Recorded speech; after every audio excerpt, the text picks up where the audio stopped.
Welcome to the Craft to Career podcast with Elizabeth Chappell, where every week we dive into how you can turn your craft into a successful career. Get ready to have the career you've always dreamed of. Welcome to episode 3 of the Craft to Career podcast. I am Elizabeth Chappell of Quilters Candy, and today I'm really excited to chat about Instagram. And when I say that, I'm sure there are some of you who are like, oh, Instagram. There are some stressors, anxieties, that come from Instagram. People feeling like they're not enough or, they're not growing as much as other people are growing. So today I want to share 5 things that you can do to help your relationship with Instagram be a better one, and it sounds weird having a relationship with Instagram. But when you think of opening up Instagram or Instagram with your business, I want it to be a positive thing, something where you feel empowered, where you feel happy and excited about it. And I want to share those 5 tips that will help you find more success with Instagram. So if you go to the show notes, and if you wonder where are those show notes, you can go to quilterscandy.com, click on the podcast tab, and look for episode 3, Secrets of Instagram Success. And I will have a PDF download for you with these 5 tips so you can have them printed out and saved, ready to look at and use. So the first tip that I have is stop looking at the numbers of followers that you have. And that might seem counterproductive. Some people are like, well, but you need to have a lot of followers. That's what matters with Instagram. That's when people want to work with you and it builds credibility. I'm going to tell you this right now. That is what Instagram wants you to think. They want you to obsess about and spend your time on Instagram. And I hope they don't hear me and flag me for this. But it's a type of gamification. And initially, I think it started for fun, but it's really become kind of a head case thing for people that can really bring more sadness than joy when it comes to the comparison of how many followers you have. And I know too many people who have success in their business and don't have a lot of followers. And that's a topic for another day, is what is success to you? But if your main goal with your business is to simply have a lot of followers on Instagram, then worry, I guess, about the followers. But I'm going to venture to say that for almost everyone, success for you is not measured by how many followers you have. So again, that's a topic for another day. What is success to you? But I'm going to invite you to not let it be the followers on Instagram, to not worry and trust me that you can be successful in your business without having a lot of followers on Instagram. And in fact, I have a guest coming up who, Emmygination, it's EMMY, it's like imagination, but Emmygination. And with the time that we talked, I think she had just a handful, like 2,000 followers on Instagram, and she's earning 6 figures. And it may have grown since then. But point is, there are people out there who are very successful without a lot of followers. So that can be very liberating for you to know that there is success that's available without having a huge amount of followers. So number 2, the second thing is ask yourself, how can I serve my followers?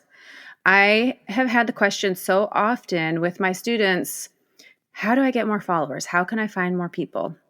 And I invite you to change that question to be, how can I serve the people who are currently following me? Even if it's just a handful of people, let's just say you have 100 followers. Why are they there? Why are they following you? What are you offering to them? If you can ask yourself, how can I help them today? What can I do to bring them joy? How can I bring them value? Can I answer a question for them or solve a problem? You will, first of all, find a lot more joy.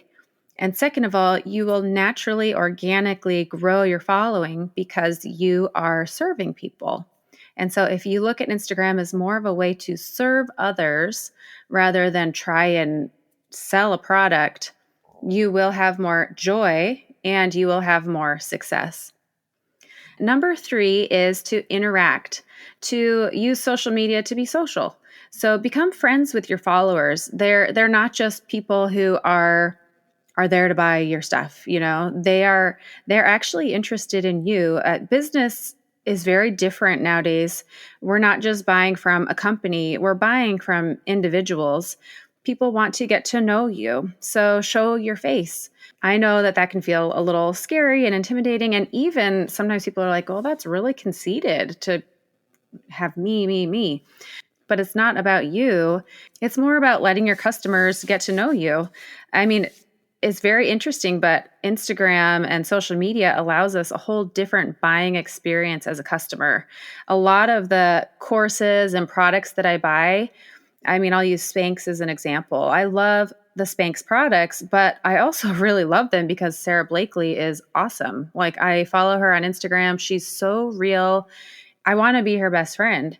And so you better believe I'm going to support her company because she's really cool. And that's the power that you get with Instagram, is that you get people who can really get to know you. Like, yes, you have an amazing product and service, but you can go even a step further and like create a connection with these people.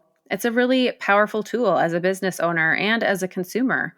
So take advantage of that. Use Instagram and social media as a way to really connect with people. And by interacting and connecting, I mean, when they comment on your pictures and stories, reply back. Interact and show them that you see them, that you care, and you can actually really develop a friendship and a relationship with these friends and customers on Instagram. All right, let's go to number 4, which might sound harsh at first, but it's unfollow or mute people that make you unhappy. So a lot of times people will say, I can't go on social media. It just doesn't make me happy. It makes me compare myself. It makes me feel like I'm not doing enough or not whatever enough. So take ownership of that. And if there are certain accounts that when you see them, they make you feel uncomfortable or any negative thing, you can unfollow them. And it's not personal. It could be your best friend and you love them in real life, but their social media account does some things with your mental space that you don't love. And that's okay. And you can even mute an account. So if there's an account you don't want to unfollow because they'll see that you unfollowed them and be like, what's going on? And you don't want to explain it all. You can mute the account as well. And that just means that you're still following them, but their posts don't show up, or you can mute their stories and their stories don't show up on your account. And this is a really good practice to do, like mentally. No one has arrived. No one is like in a place of complete zen where we are in a bubble and nothing affects us. There's even some accounts for me where I'll see it and all of a sudden I go in this spiral of like, oh gosh, well, if they're doing that, I should probably do that too. And they just grew a ton. How come I'm not growing? And it's against everything that I really believe or want to practice. And so I've just muted those accounts. And sometimes I can unmute them again when I'm in a better space.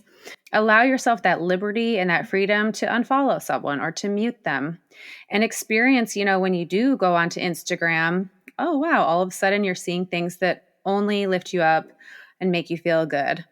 And I've heard different thoughts on this, but some people say only follow accounts that are beautiful, that inspire you, that are the kinds of things you'd want to show on your account. And that's one school of thought, but I kind of like the school of thought where when I log on, I am seeing my customers' accounts. I'll see what people are posting who are my ideal customer or who are my customer. I see what's going on in their lives. I see what they're doing, what they're struggling with, what they're happy about. I like to approach it more as like a service mindset of I want to be in the know with my customers. I want to be interacting with them. But there's no right or wrong. One thing I'm very big on is do what works best for you. So if you want your Instagram experience to be curated where it's just beautiful and inspiration, things that motivate you to what you want to post, then great. That's awesome. And if you want to go the route of you want to be more in touch with your customers and seeing what, you want your feed to show up that way, then, go that route. But either way, just own the Instagram experience and make it be what you want it to be.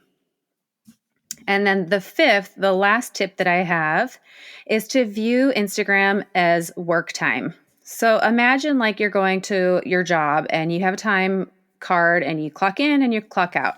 When you're on the clock, when you've punched in, you are respectful of that time. You know, someone has hired you and you're going to work hard. So treat your time the same. When you go on Instagram, if you go on Instagram for fun, you know, just for your own self, that's different. But be intentional about that. Set that aside as like, okay, I'm not working right now. This is me perusing.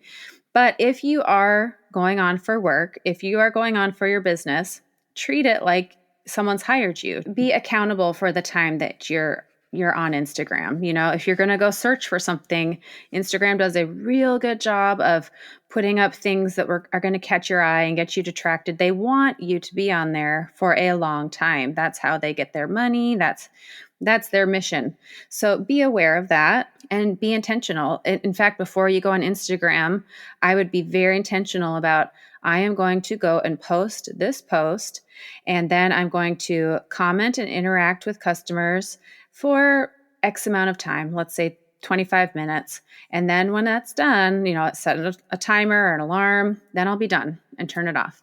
And if setting that timer, if you need that, you know, can really help you remember, okay, nope, don't go down that rabbit hole. Don't go on this trail. Stay intentional. Do what I came to do. Things that help me to use my time on Instagram productively are to answer DMs, go and look at people who've commented on my posts and go and comment on their accounts. People who are following you, go and look at their accounts. Even if you don't follow them, just go and look at their accounts and comment on some of their posts, and that will help you show up more on their feed. So just use that time to be intentional. I find it also helpful to search up common hashtags. For me in my industry, it would be like quilters of Instagram, modern quilters, quilt pattern designer, and see who's following those hashtags and go and comment on some of their posts. Say, oh, this is really beautiful. You've done a great job. And just show up on their radar, you know, show up in their feeds, interact with them, become a friend. I have found that a lot of students who've signed up for my courses, people who buy my patterns or who join my membership, they are people who I've had a relationship with on Instagram. Not always, but a lot of the time. It's because they know me and they trust me. So it really is invaluable to use that time to connect with people and to be really intentional about your time on Instagram. So as a recap, I'll go through the 5 secrets of Instagram success. The first one is to stop worrying about the number of followers that you have. Number 2 is ask, how can I serve my followers? 3 is to interact. 4, unfollow or mute people that are making you unhappy. And 5, view Instagram as work time. So those are my 5 secrets to Instagram success. Even if you just try one of those ideas, you will have a better experience with Instagram. And if you want a PDF download with those 5 tips where I'll share a little summary of each one, again, go to www.quilterscandy.com and you can go to the podcast tab, search for episode 3, The Secrets of Instagram Success, and you can download the PDF there. If you enjoyed today's show as much as I did, go ahead and leave a review. I would love to hear your comments and your feedback. Also, be sure to subscribe so you do not miss an episode of the Craft to Career Show. Be sure to join in next week for the Craft to Career Show. Each week, I will be here sharing tips on how to turn your craft into a successful career, and I can't wait to see you next week.